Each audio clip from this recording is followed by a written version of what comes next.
joins us, obviously, that is especially underfunded for female founders.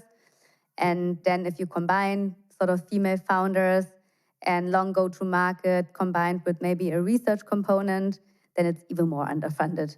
So this is how I eventually kind of got into it. I'm not like 100% strict that this is like only what I'm looking into, but I realized that this is what really excites me actually when I work with companies, that those are the kind of innovations that, will probably not make a return before 8 or 10 years even. Yeah. But it's also, if it actually works out, I know that it can actually change something. And this is what really excites me.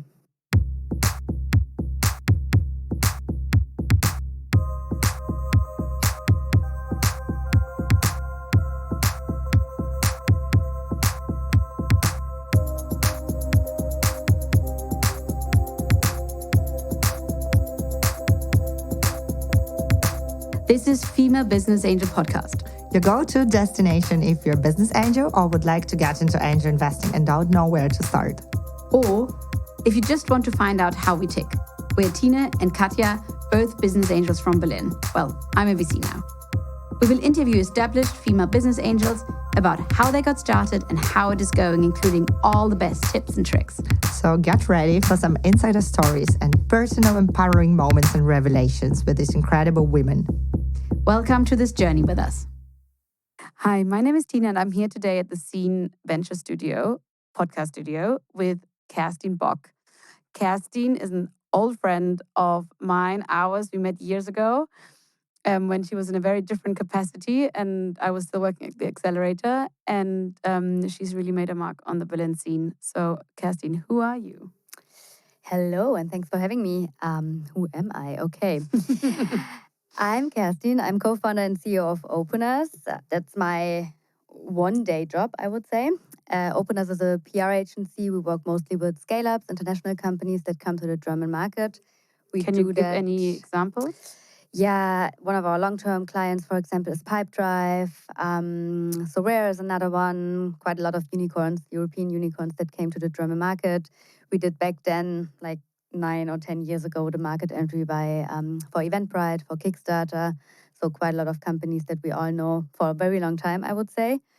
And yes, that's what I'm doing for almost 9 years now. So it's our 9th year next year, or our 10th year, 9th year next month, 10th year next year, which means there's going to be a big party. I'm going to invite you to that one. Yay. And I think also coming from that we work mostly with scale-ups and later stage companies there. And I think this is what we talk about later on, obviously. I also came to, I guess, angel investing because I've seen a lot of early companies also with an ad openers. But at the same time, usually, it's quite too early to work with them. So they have too little money for us as an agency to work with, but for them, it's still a lot of money to, start a comms topic, a marketing topic. So I decided, a few years back to actually, kind of find my skin in the game. So this is why I started angel investing. And at the same time, I've been also involved for the past almost 3 years with quite a big project for the European Commission at the European Innovation Council, where I help building, basically the biggest deep tech fund in Europe, which tries to navigate between this public institution and the private market. That's probably me in a nutshell for the few past years, yes. Cool. So what do you think, can you summarize what you've learned from your activity with scale-ups to transfer it onto early stage startups? Or I guess you don't only just do early stage, because with the EIC, right? Is that right? It's kind of a later stage. So do you have any kind of core learnings that you always look out for? Yeah, so I think, so coming, from my expertise, so also my background, I didn't start with that, but I've been actually working in marketing and comms also before, also with tech companies. And before that, I actually always wanted to work in journalism, so really on the other side. But really, I'm a marketing person, I'm a go-to-market person. And I think looking at that, also when we work with scale-ups, so ideally we have someone who owns the topic. So especially looking into like the go-to-market and marketing and the comms piece, it's rarely the right moment to really invest heavily in that section if you're still talking to the founder, I would say. So I think as soon as you really properly have a department there, just from my comms perspective again, I think that's what I see that, sometimes, and this is in my work as an angel, and we talk about that later, usually I feel like, it doesn't have to be that defined in the early moment, in the early days. And I think you don't have to even look at that for maybe the first year or 1.5 years. So I think when everyone wants to like just go really big about communicating around, et cetera, I think it's nice, and it's in a way it's fun. And of course you want that, I guess, also for your a little bit for celebrating your success and obviously, and for good reason, self-esteem, I guess. But I think at the same time, you have to just focus much more on different things, on, product market fit, obviously monetization and things like this, before you even think about the part that I make my day-to-day with, I would say. So that's definitely one learning, I think, on that perspective, because that's my field of expertise. And I think that's, I guess, even the biggest learning for at least that department, I would say. That when you go in as an angel, it's still a couple of years before you get active. Yes, exactly. Okay, but tell us about your angel investments, kind of how you did your first ones, your kind of early learnings. Lots of people have spoken about maybe doing too big a first ticket. How did you go about kind of working your way in? Because it goes in phases, I guess, right? Yeah, definitely. I think, the first time I was thinking about this, or also we were talking about this, as in also Carolyn, my co-founder at Openers, we even talked about, if maybe service for equity could be an idea, could be a setup, how we could do this. We tried that. That didn't work out really well. No. I think, now also being a bit longer in the game and having done a few angel investments, I also know why. And I think but that was the first moment, right? So we thought, okay, if we really truly believe in something, maybe we can lower our rates, maybe we can, then find a setup. But how do you even put that in a framework? It's too hard. How would you do that, right? Yeah. So I've seen so few cases where it works.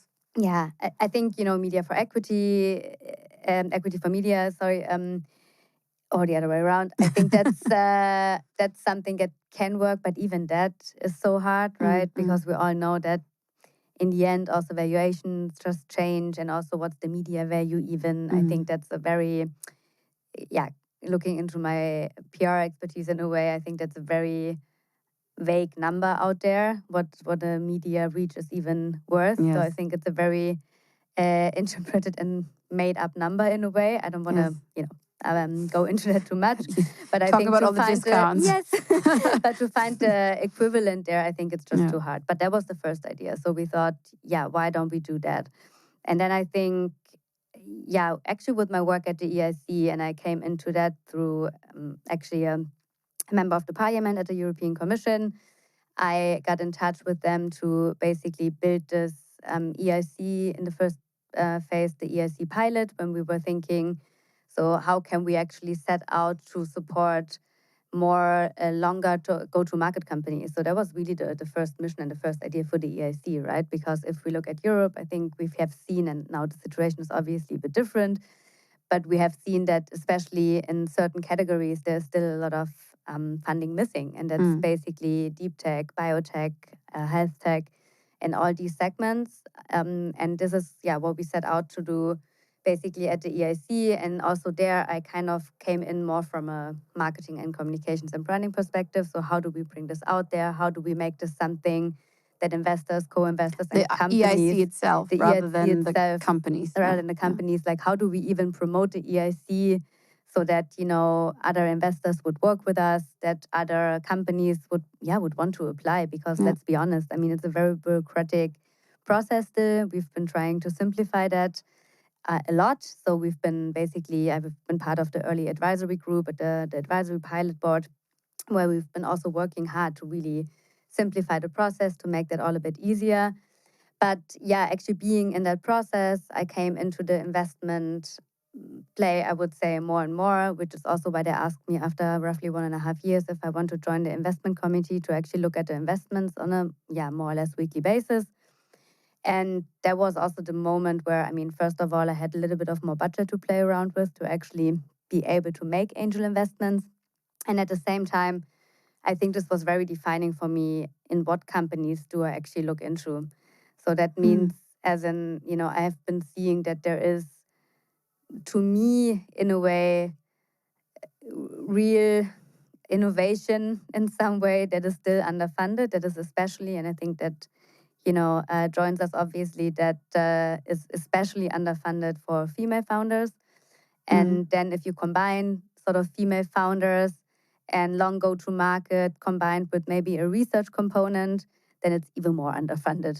So this is how I eventually kind of got into it. I'm not like 100% strict that this is like only what I'm looking into, but I realized that this is what really excites me actually when I work with companies, that those are the kind of innovations that, will probably not make a return before 8 or 10 years even. Yeah. But it's also, if it actually works out, I know that it can actually change something. And this is what really excites me. Do you want to give an example of one of your angel investments? Yeah, actually, my most recent one, and maybe the one that I'm also very excited about, because I actually, it's like a personal topic for me as well. It's actually called a company called Endogene.Bio from France.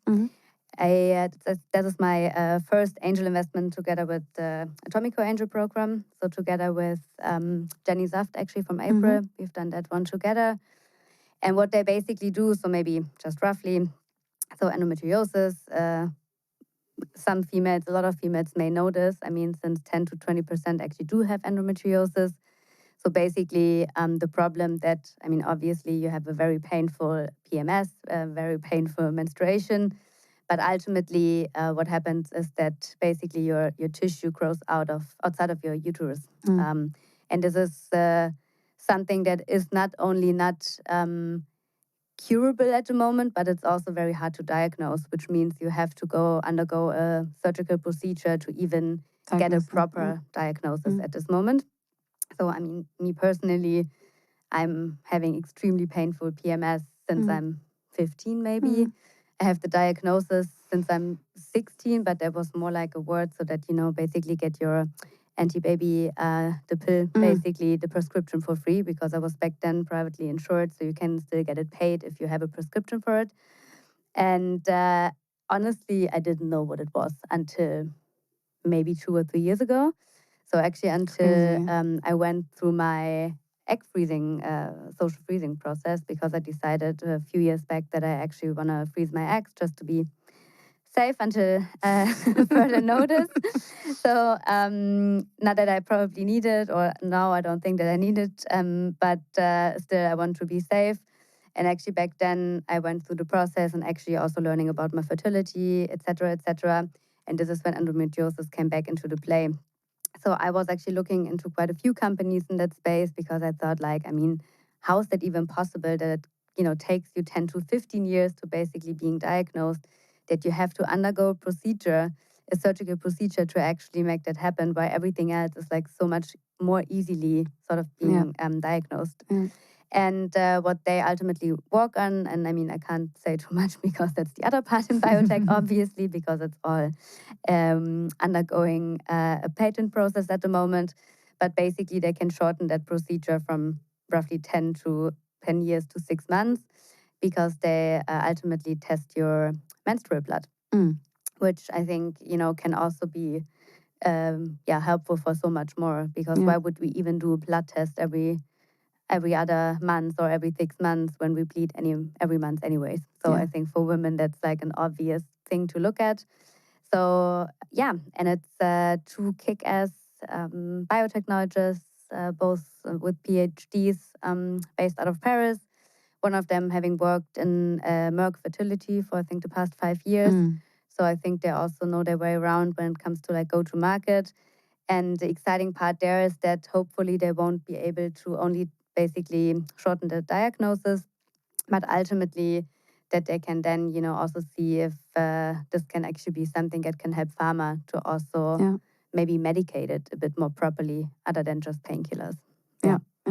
Well, and if you lots of knowledge in those blood samples. Yeah, obviously. I mean, maybe you can do so much more. There's actually a few other companies looking. There's one in Berlin called The Blood. Exactly, yeah. I've also talked to them. Also, two incredible female co-founders. Yes. I think they have now a medical co-founder as well. Yes. I also looked into that one.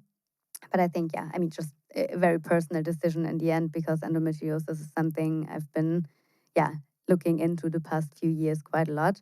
But incredible companies out there. And I think especially also in femtech overall, right? I think the other day, that's maybe next on my list, is also that the entire menopause segment is heavily under-researched, heavily underfunded in health tech and in biotech. So definitely also something I want to learn more about and maybe also be a part in one company. Let's see. Yeah. I guess because it's the kind of thing that, I mean, we've all learned that you need to have a real problem to solve.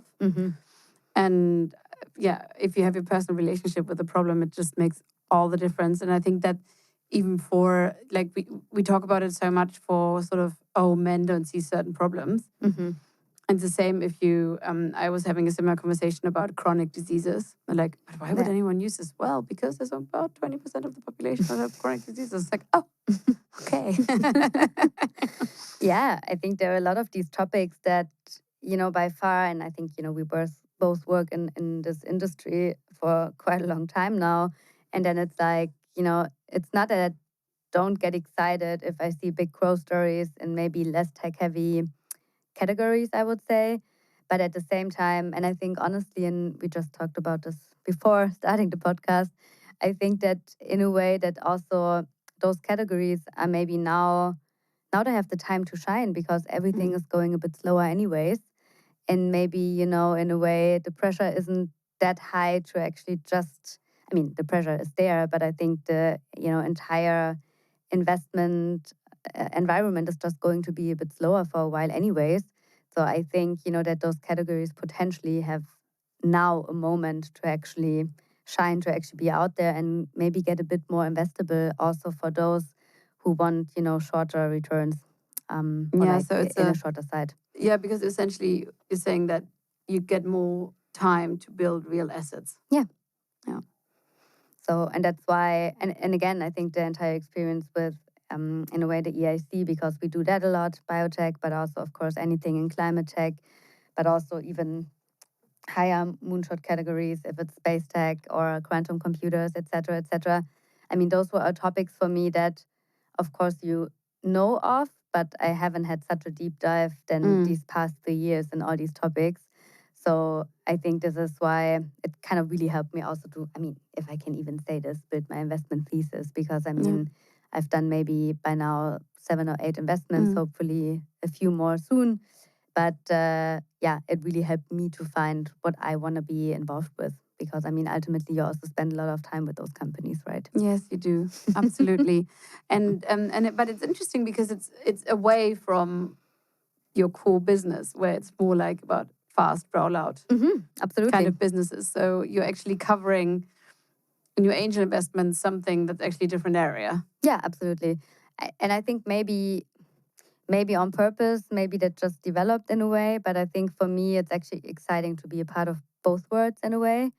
And I just think that I can, in that role in my angel investing, I can maybe make a difference to, and it's not only that they're underfunded, but I think also that they actually also need my help quite early on, because sometimes, I think also those personas may have not thought about too much about maybe the communication and marketing topic and how to actually do that part.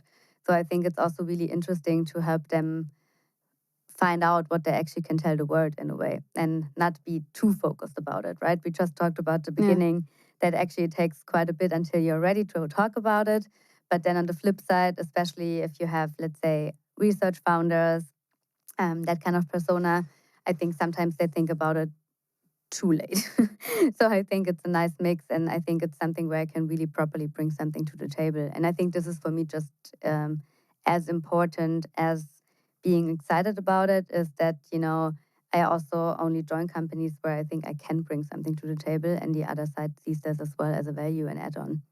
Yeah, and I guess that's the point, that if you join an area that's really far away from your core competence, even, sometimes it's so powerful to just be there to say, don't worry about it now.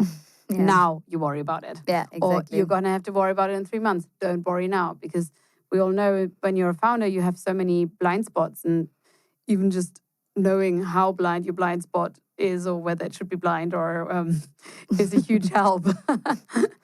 Yeah, no, totally. And I think, at the same time that it's also really good to kind of understand what excites you. And it's not, sometimes you see companies where I can clearly tell that this is going to be an exciting path and where I can clearly tell that this is probably going to be successful. But then I'm also like, and I may have done also like one deal where I'm more like, okay, maybe this is going to be a nice secondary at some point because I just knew a lot of people on the cap table that I trust. And maybe you also do that for once. Yeah. But usually I think, I'm only doing the ones where, again, I can also think that I can bring something to this founding team in particular that they can also gain from. Yeah. And are you doing the angel investing by yourself or with your business, or because you're in this agency setup? So, a lot of people, especially with agency setups, will do it out of the agencies. Can you talk through that and maybe how you work with your partner in that way? Yeah. So at the moment, we both have actually independent investment vehicles that we also do that with. We are also always, and again, I think in the beginning we probably thought that we would do that even more often, also with sort of the agency vehicle, so to say. Honestly, that's not even, we also talked about that with our tax advisor, and it's definitely not a clever thing to do. So first of all, you should also build a completely separate entity. Yeah. And for now, we've been both kind of being at different standpoints in a way. And also Caroline is looking into it and also has done a few angel investments on her own. But I think also with the sort of my EIC side gig in a way, I've been a bit closer to the topic in the moment. And I think also that maybe our investment thesis may have, I don't want to say changed, but I think that maybe, especially that deep tech segment, et cetera, is maybe something I'm in particular a bit, I wouldn't say more excited, but I think I'm a bit more closer to the topic. Yeah. But certainly we've looked at some topics also together. And I think here it's like really key. And I'm anyway super lucky. We're doing this for such a long time now. We trust each other blindly. So I think she also knows, like, whenever I think it's going to be an exciting investment opportunity for either the two of us or maybe even do it from a joint vehicle, then we would do it. But by now, basically, we just look at it in a way separately. And whenever I think, it's something that could also excite her, I'm like, hey, do you want to join or not, etc. And this is how we do it at the moment, actually.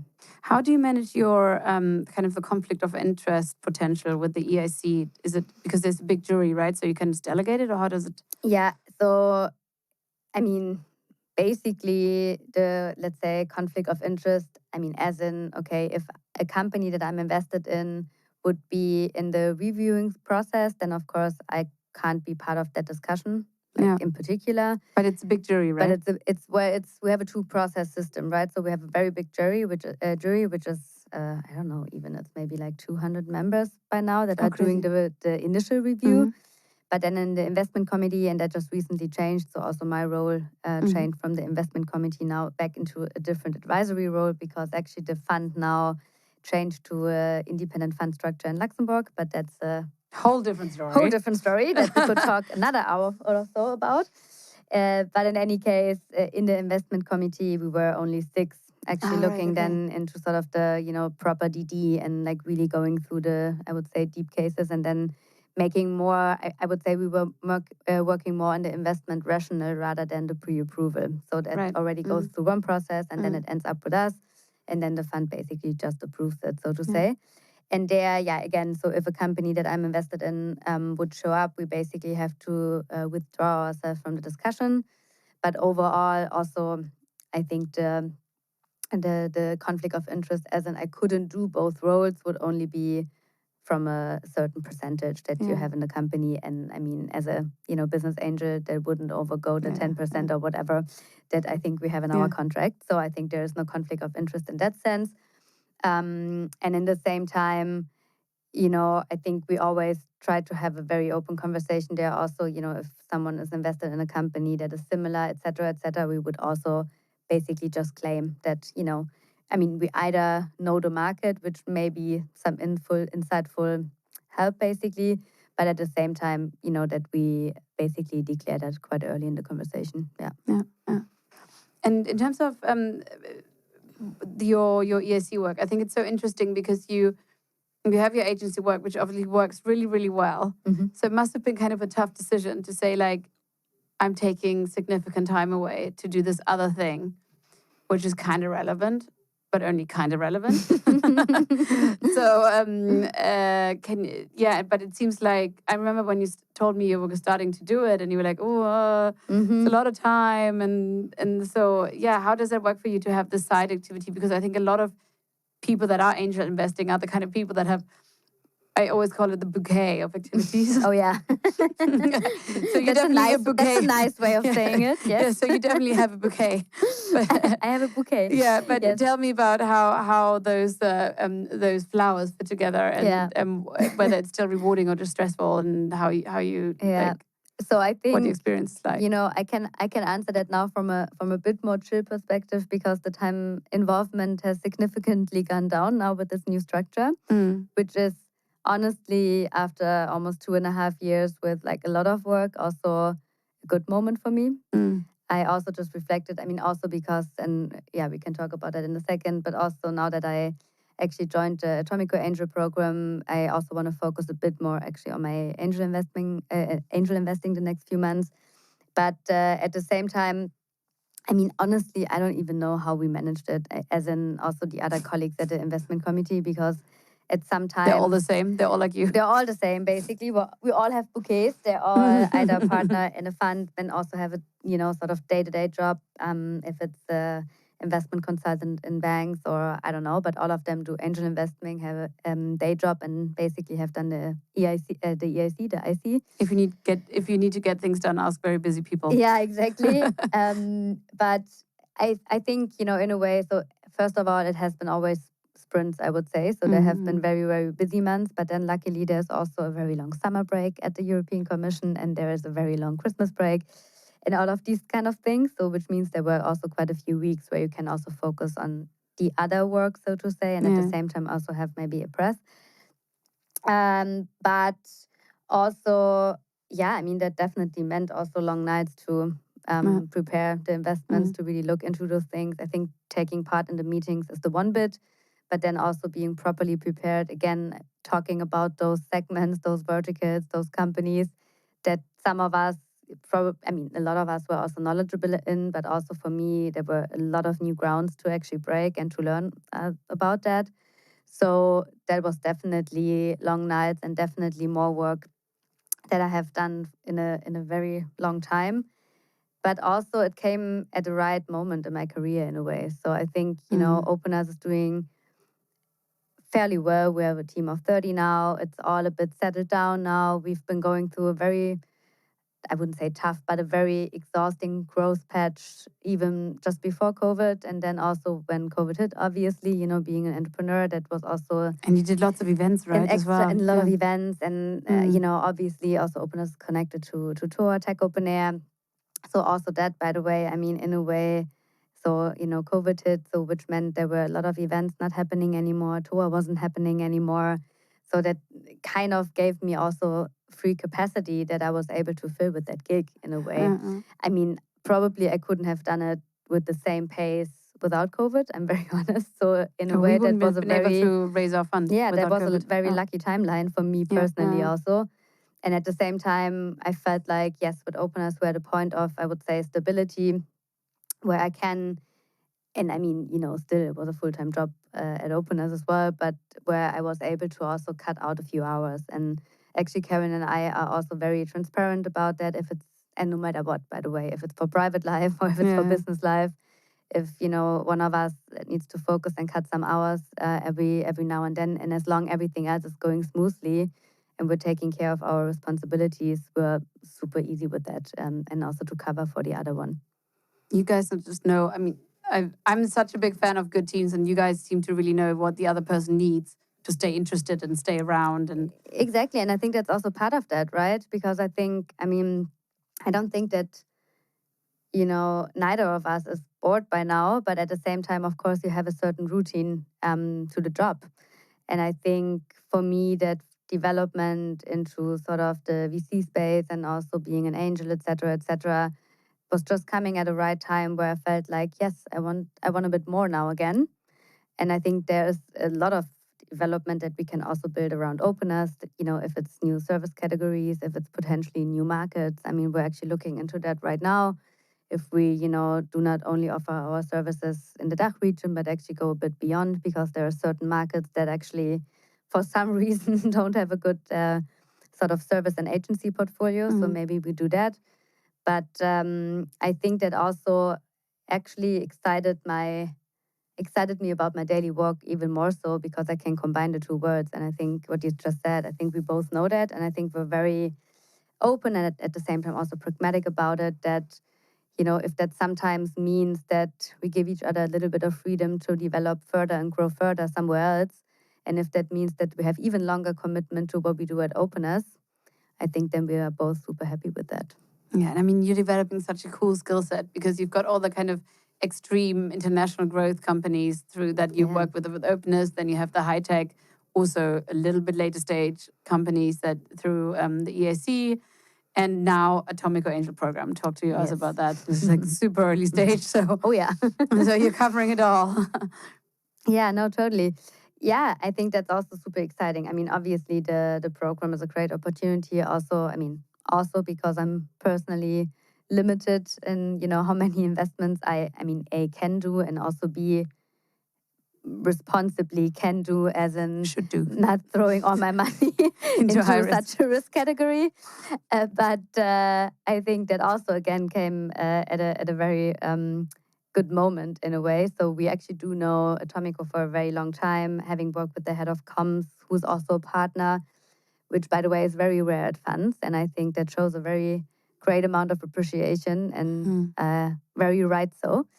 We work with them also with Openness for quite a long time. And we actually had that conversation quite separately, because also one of the Atomico Angels is invested into a company that I'm invested in.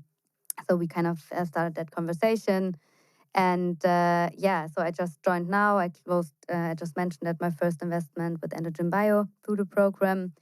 And I'm about to close my second one, hopefully this month. And it's such an incredible group of people, and also they're really spread out through Europe. So again, this is something what I really like about it, because I think, first of all, I know this already from the EAC, and it also opened a lot of doors to, I would say, an investment community that, we don't have access to on a daily basis, I would say. Also, especially if we talk widening countries and companies from, all the EU member states that are not necessarily only Germany's neighbors in a way, or maybe a little bit more beyond if we talk the UK, etc. But also there, that's the mission ultimately of the program. So we invest in Europe. So that's like important, first of all. I also think that the ambition to really have a high quote in diversity, both gender and race, and also again, also where the companies are coming from. So also there are quite high numbers that we're trying to achieve with the program, and that just perfectly matches also what I'm looking at anyways, I would say. And it's super exciting to kind of contribute to that. And I think it's a very, very good and very straightforward setup on how they have built it. And also only by now, maybe I'm part of, the groups that we have built internally for 6 or 8 weeks or so.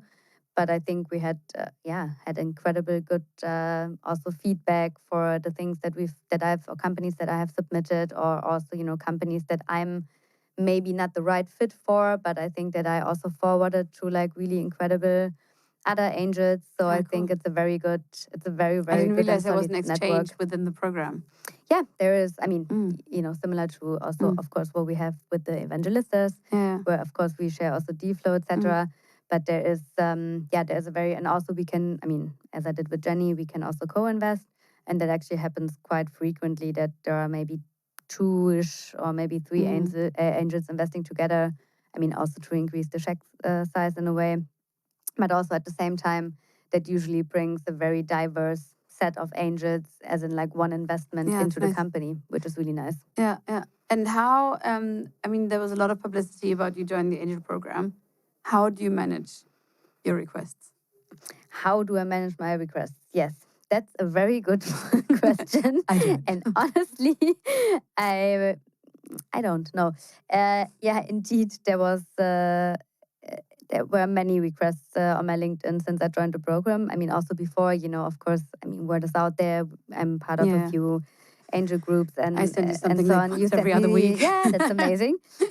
No, I mean, obviously that's appreciated, but at the same time, I really have to manage my deal flow a bit better because hard. actually I'm not at the moment.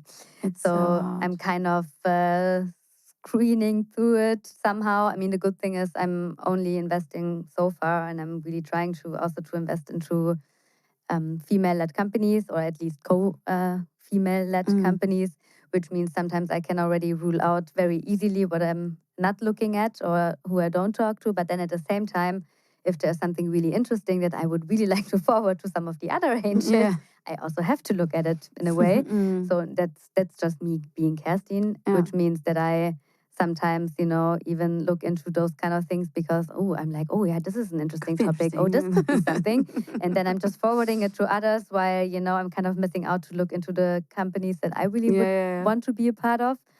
But yeah, I would really appreciate some help out there. So if one of my 20-ish, I think, guests before me in this podcast maybe have some tips for me as an angel, would love to.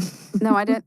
To be honest, I've thought about this so much. I don't think there's an answer. I think it's just like a mutual understanding that angels, it's like, it's a side thing. Yeah. And you can't answer everything. It's just this physically no time. You could spend 24 hours a day answering requests. And it's just, as heartbreaking as it is to not be able to answer everything, I think that's just the reality of it. And it's so hard, especially when you come from like a service background.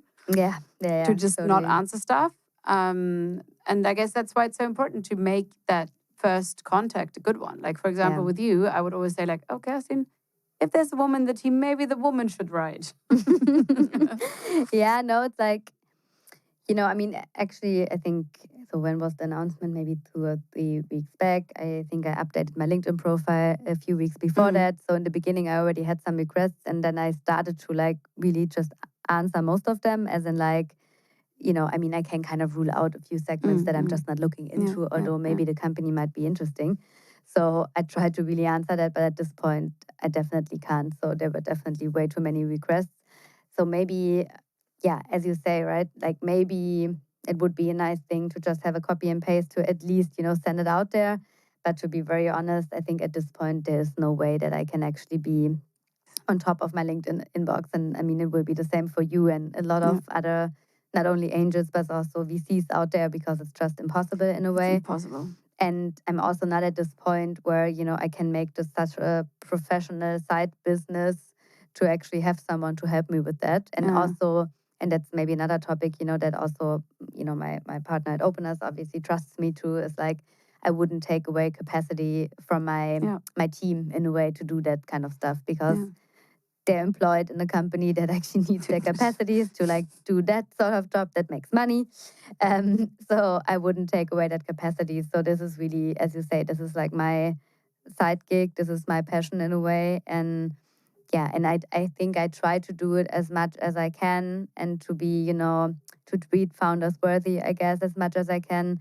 But to be very honest, and I think this will be the same for a lot of angels, right? So the companies that I really, really talk to, I mean, it's always coming through a personal nudge from somewhere, right? Yeah. This is how, and I mean, in the end, so now maybe with Atomico, what can I do? Like 4 to 5 investments a year. Hopefully that's not going to be only 1 year, but 2 or 3 years. So you can actually extend the cohort.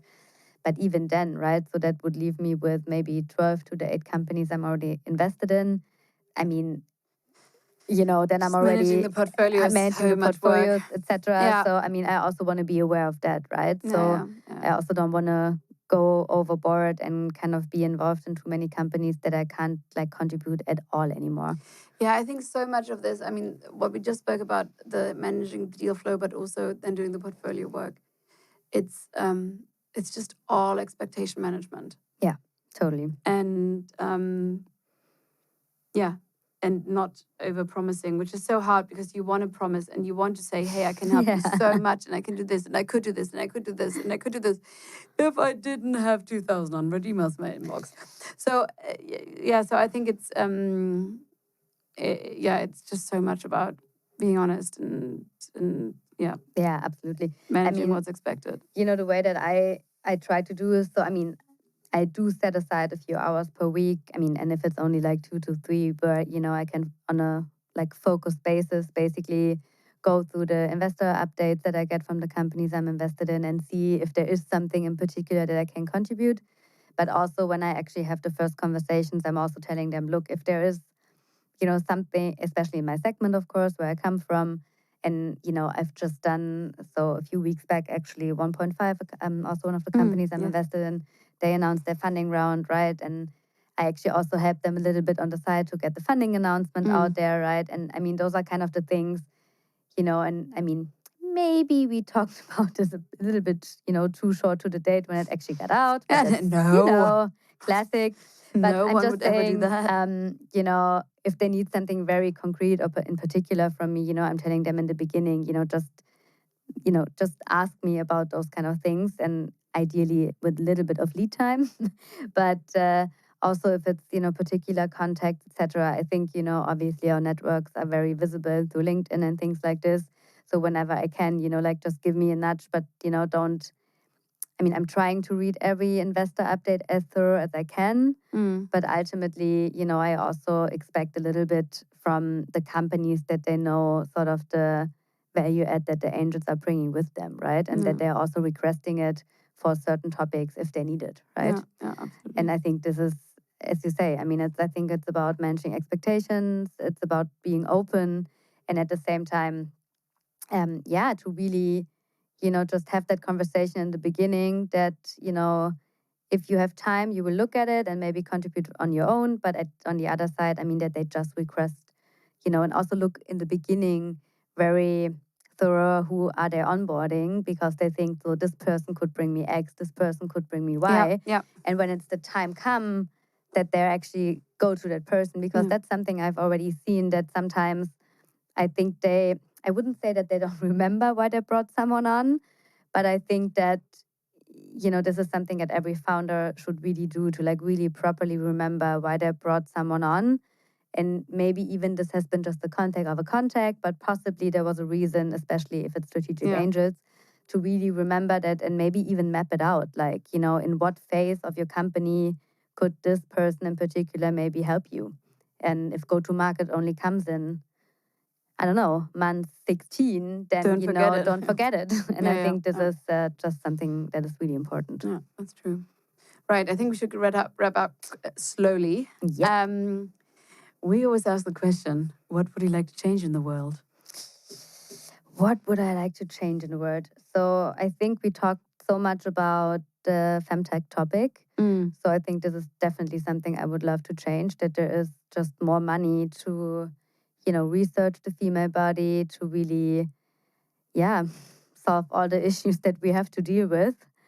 And I think it's fucking time to do that. It's crazy, huh? Mm-hmm. There's so many gaps. Yep. But soon with all the menstrual blood, it will all be solved. No, but anyway, it hopefully will be all solved, because there are too few people who invest in medtech. There's too few people that invest in femtech. I really always hope that that's going to change. Yeah. Because then I can also, with the fund, start investing in it actively as well, which we can't right now because it's just not enough activity. So yeah, thank you so much for looking after that for us. Yeah, thank you. Thank you for having me. Thank you.